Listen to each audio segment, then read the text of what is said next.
Hello everyone, my name is Suci Marina Rumapea with student number 2303050013. And today, I want to talk about a topic that is not only important for us, but also very close to our life, which is the importance of education in digital era, especially in Indonesia. Education has always been a powerful tool to improve one's life. But now, with the rapid growth of technology, the way we learn has changed a lot. In the past, we went to school, listened to the teacher, and studied from books. But today, we can study from anywhere using only a smartphone and internet connection.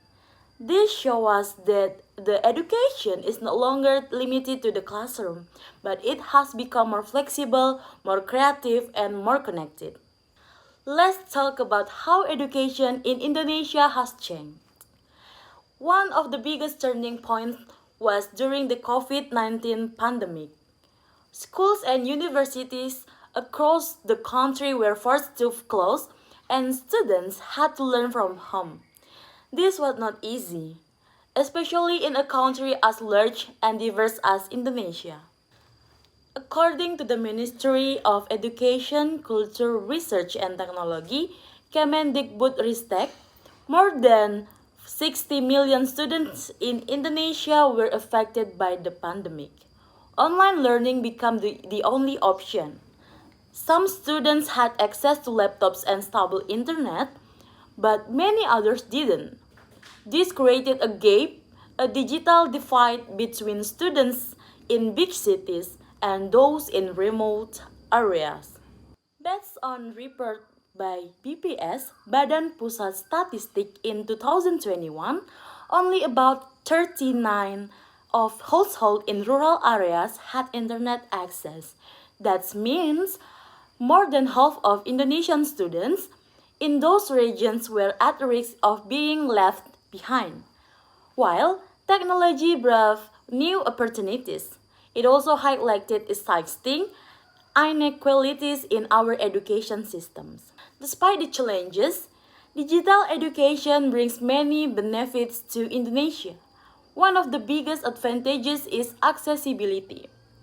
Students in small towns or even remote islands can now attend classes online, join webinars, or watch video tutorials from anywhere.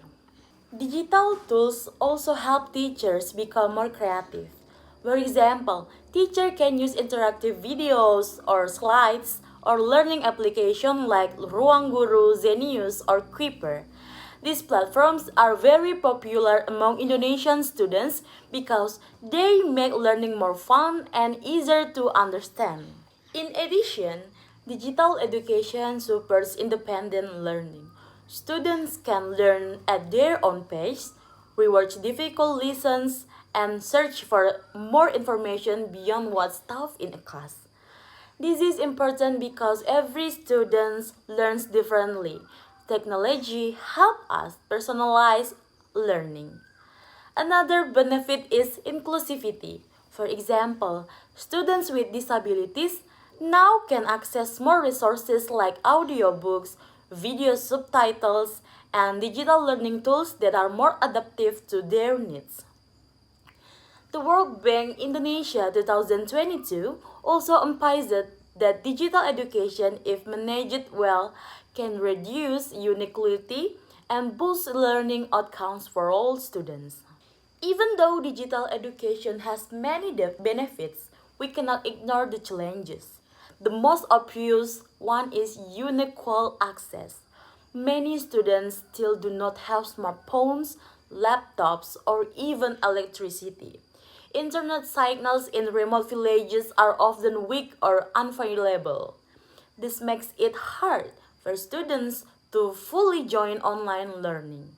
A study by Pusat Data and Informasi Kemendikbud 2021 showed that only 30% of teachers in Indonesia felt confident in using digital learning tools effectively. This shows us that teachers also need support, training, and infrastructure. Education is not just about giving devices to students. It's about building a complete ecosystem that includes teachers, parents, and communities. Another problem is digital distraction. Applications like social media, WhatsApp, Instagram, TikTok, online games, and YouTube, it can make students lose focus. Digital education requires strong self-discipline, which is not easy, especially for younger students. As a university student majoring in English education, I have experienced both the good and the bad of digital learning. I enjoy the flexibility. I can study from home, access a lot of materials, and even improve my English using online tools like Duolingo or Grammarly. But I also realize that online learning is not always effective if we are not self disciplined. Sometimes I struggle to stay focused, especially when there are many distractions. That's why I believe that digital education should come with guidance and motivation from teachers, from parents, even from friends. As a future teacher, I want to be someone who uses technology wisely in the classroom. I don't want to depend only on PowerPoint or digital video. I want to combine digital tools with real human interaction like discussions, group work, and personal feedback.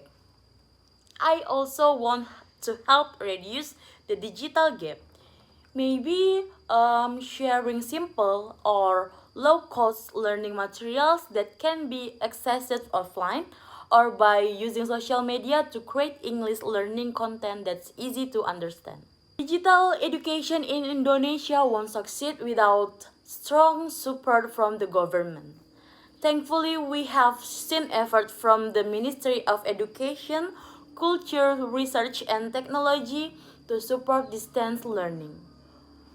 For example, they launched the Merdeka Belajar program, which encourages more flexible learning and promotes the use of digital platforms. In addition, the government collaborated with mobile operators to provide free internet for students and for teachers during the pandemic. This was a good step, but we need to think long term. Internet support shouldn't be temporary, it should become a basic right for all students, just like textbooks and uniforms. There are also many local startups that support education in Indonesia. Platforms like Ruang Guru, Zenius, Kelas Pintar, and Pahamify offer affordable and engaging content in Bahasa Indonesia. These platforms are created by Indonesian for Indonesians, and they prove that we have the talent and creativity to build our own digital education system. What's needed now is collaboration between the government, the private sector, teachers, schools, and students. Digital education is not just about tools, it's about building a digital culture of learning that fits our local context. One thing we must understand is that digital tools are only as good as the people who use them. If students are not motivated or if teachers are not trained, even the most expensive technology won't help. That's why we need to build a strong learning culture, which is a culture where students are curious, where asking questions is encouraged, and where learning doesn't stop after class ends. In many cases, Indonesian students still see learning as something formal, something that only happens in school. But in the digital age, learning can and should happen everywhere on YouTube, on podcasts, in online communities, and even through games. As a future teachers, I want to help shift this mindset. I want my future students to see English not just as a subject, but as a tool for exploring the world.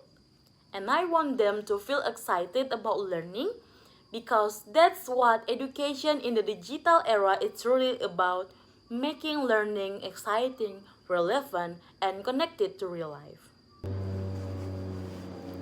So, for conclusion, Let me say this. Education in the digital era is not about replacing teachers with machines, but it's about empowering both student and teacher to be more creative, more flexible, and more connected. In Indonesia, we still face challenges like infrastructure, digital literacy, and unequal access.